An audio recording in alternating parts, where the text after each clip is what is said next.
संगमेश्वरमध्ये छत्रपती संभाजी महाराजांचं भव्य स्मारक बनवण्याचं घोषणा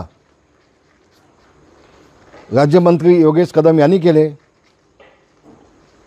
पालकमंत्री उदय सामंत यांनी देखील केले, आदरणीय मुख्यमंत्री देवेंद्रजी यांनी केले, उपमुख्यमंत्री एकनाथजी शिंदे यांनी घोषणा केली। एका गोष्टीचा मला अभिमान वाटतो आहे, माझा मुलगा म्हणून नाही, पण सर्वप्रथम तिथे योगेश कदम गेले, त्या वाड्याची पाहणी केली,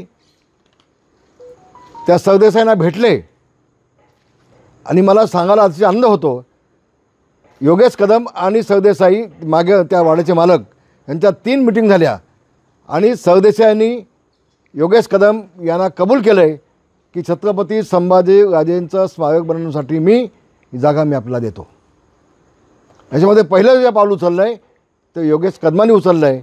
मात्र आज राज्याचे उपमुख्यमंत्री स्वतः भेट देत आहेत, त्याला निधी देतील, स्मारकाची घोषणा होईल, पण जागेचा प्रश्न सोडवण्याचं काम ज्या योगेश कदमांनी केलं आहे त्यांनाही सोबत घ्यावं अशी माझी एकनाथ शिंदेंना विनंती आहे। एबीपी माझा, उघडा डोळे बघा नीट।